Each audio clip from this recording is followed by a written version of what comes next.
पुनः स्वागत आप सभी दोस्तों का आपके अपने चैनल एट एग्जाम शिक्षा पर।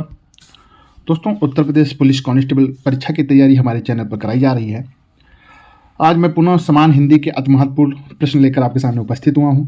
इससे पहले के 2 वीडियो चैनल पर अपलोड हैं, आप वहां जाकर देख सकते हैं।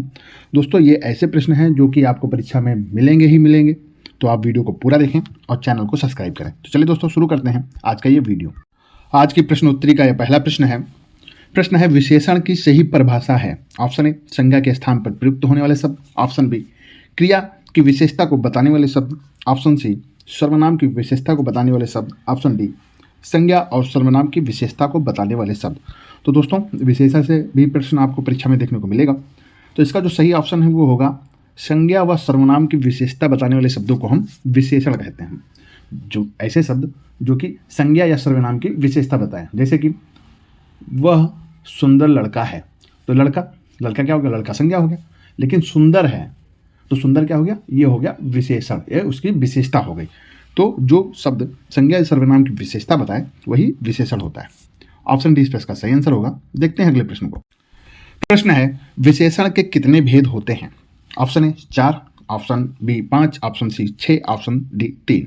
तो दोस्तों, विशेषण के 4 भेद होते हैं। ऑप्शन ए इस प्रश्न का सही आंसर होगा। वो 4 भेद कौन से होते हैं? सबसे पहला होता है गुणवाचक विशेषण, दूसरा होता है परिमाणवाचक विशेषण, तीसरा होता है संख्यावाचक विशेषण, चौथा होता है संकेतवाचक या सार्वनामिक विशेषण। ये 4 प्रकार के विशेषण होते हैं।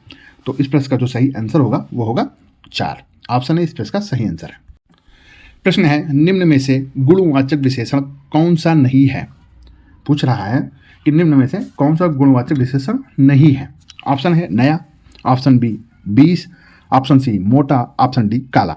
तो दोस्तों, गुणवाचक वो विशेषण होता है जो किसी का गुण बताए। गुण कैसा होता है? सुंदर, काला, मोटा, पतला। तो ये क्या होता है? ये गुण होते हैं। तो इसमें क्या है? ऑप्शन ए नया भी एक गुण है, ये तो होगा। 20 एक संख्या है, इसलिए 20 नहीं होगा। बल्कि मोटा भी एक गुण है, काला भी एक गुण है, इसलिए वो गुणवाचक होगा। पर यहाँ पर 20 नहीं होगा, क्योंकि 20, 30, 40 ये क्या होती है? ये एक संख्या होती है। तो इसलिए ऑप्शन बी इस प्रश्न का सही आंसर होगा। देखते हैं अगले प्रश्न को।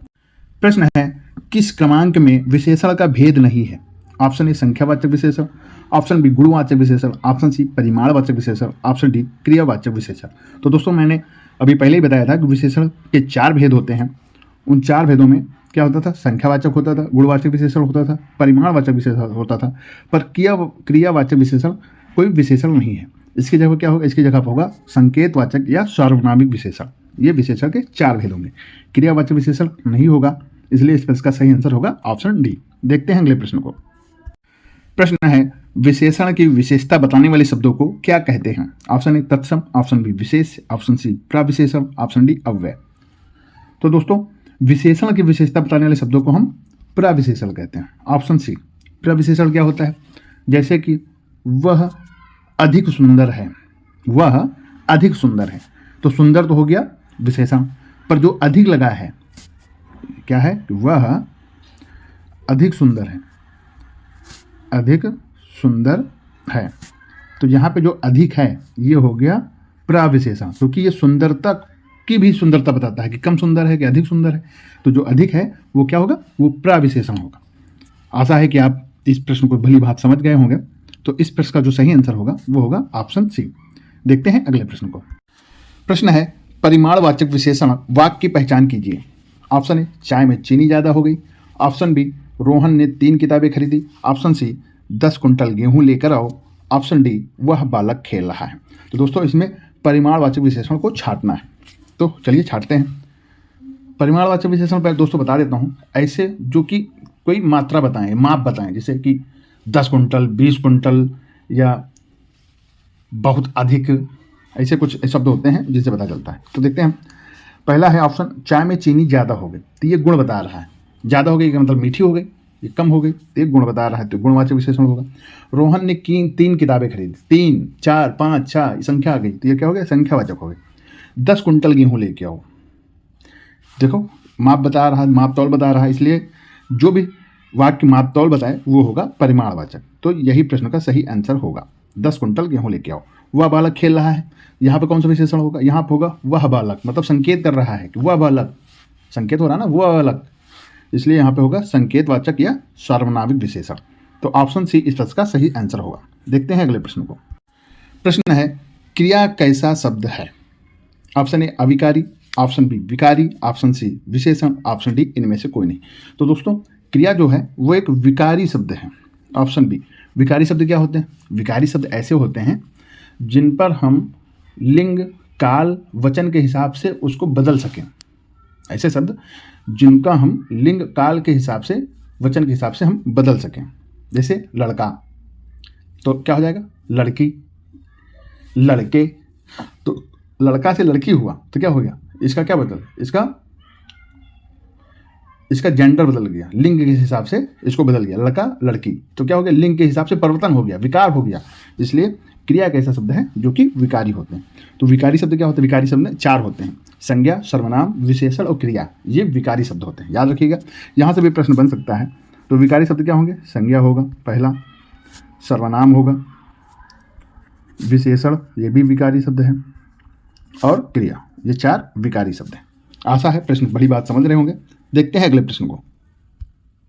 प्रश्न है कर्म के आधार पर क्रिया के कितने भेद हैं?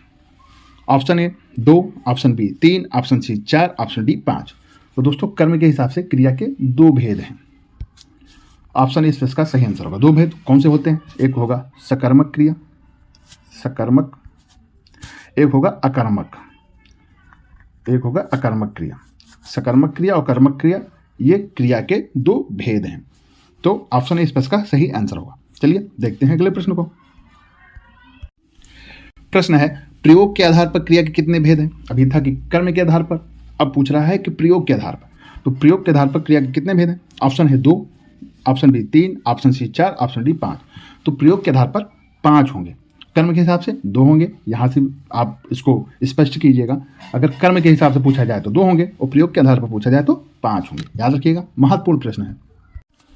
प्रश्न है निम्न में से सकर्मक क्रिया का उदाहरण है। ऑप्शन ए पक्षी उड़ता है, ऑप्शन बी बच्चा रोता है, ऑप्शन सी बच्चे क्रिकेट खेल रहे हैं, ऑप्शन डी राधा नाचती है। तो दोस्तों सकर्मक क्रिया ऐसी, सकर्मक मतलब सा मतलब साथ में, कर्मक मतलब कर्म, जिस वाक्य के साथ कर्म का प्रयोग किया जाता है वो होती है सकर्मक क्रिया। तो देखते हैं कि इसमें वाक्यों में कहाँ कहाँ कर्म आता है। अगर कर्म आता होगा तो सकर्मक क्रिया होगी। पक्षी उड़ता है, स्पष्ट नहीं है कहाँ उड़ता है, इसलिए इसमें कर्म नहीं है, इसलिए ये तो नहीं होगा, यह कर्मक होगा। बच्चा रोता है, क्या रोता है, क्यों रोता है, कोई जवाब नहीं है, इसलिए यहाँ भी कोई कर्म नहीं है, ये भी नहीं होगा। बच्चे क्रिकेट खेल रहे हैं, क्या खेल रहे हैं? क्रिकेट। देखिए आ गया, क्रिकेट क्या हो गया? क्रिकेट हो गया कर्म। बच्चे क्रिकेट खेल रहे हैं तो क्रिकेट क्या हो गया? कर्म हो गया। तो ये होगी एक सकर्मक क्रिया। राधा नाचती है, क्या नाचती है, क्यों नाचती है, कर्म नहीं आ रहा, लेकिन बच्चे क्रिकेट खेलते हैं, ये कर्म होगा, सकर्मक क्रिया होगी। ऑप्शन सी इस प्रश्न का सही आंसर होगा। देखते हैं अगले प्रश्न को। प्रश्न है निम्न में से अकर्मक क्रिया का उदाहरण है। ऑप्शन ए राधा स्कूल जाती है, ऑप्शन बी अभिषेक ने कार खरीदी, ऑप्शन सी रवि दूध पी रहा है, ऑप्शन डी मोर नाचता है। तो दोस्तों अकर्मक, सकर्मक क्या था? सकर्मक था साकर्मक, साथ में कर्म था। अकर्मक मतलब बिना कर्म के, जिस वाक्य में कोई कर्म ना आए तो वो क्या हो जाएगा? वो हो जाएगा अकर्मक। सिंपल सी बात है। तो देखते हैं ऑप्शन को। ऑप्शन ए राधा स्कूल जाती है, कहाँ जाती है? स्कूल। स्कूल में कर्म आ गया, इसलिए तो नहीं होगा। अभिषेक ने कार खरीदी, क्या खरीदी? कार खरीदी, ये भी नहीं होगा। रवि दूध पी रहा है, दूध आ गया, ये भी कर्म आ गया, ये भी नहीं होगा। मोर नाचता है, मोर नाचता है, कहाँ नाचता है? कोई स्थान का नाम भी नहीं दिया गया, कोई कर्म भी नहीं दिया गया, इसलिए ऑप्शन डी इस प्रश्न का सही आंसर होगा। अकर्मक क्रिया क्या होगी? मोर नाचता है। तो दोस्तों यहीं पर हमारी वीडियो समाप्त होती है। ऐसे ही महत्वपूर्ण वीडियो के लिए आप हमारे चैनल को सब्सक्राइब करें और वीडियो को लाइक करें। तो चलिए दोस्तों मिलते हैं अपने अगले वीडियो में, तब तक के लिए जय हिंद, जय भारत।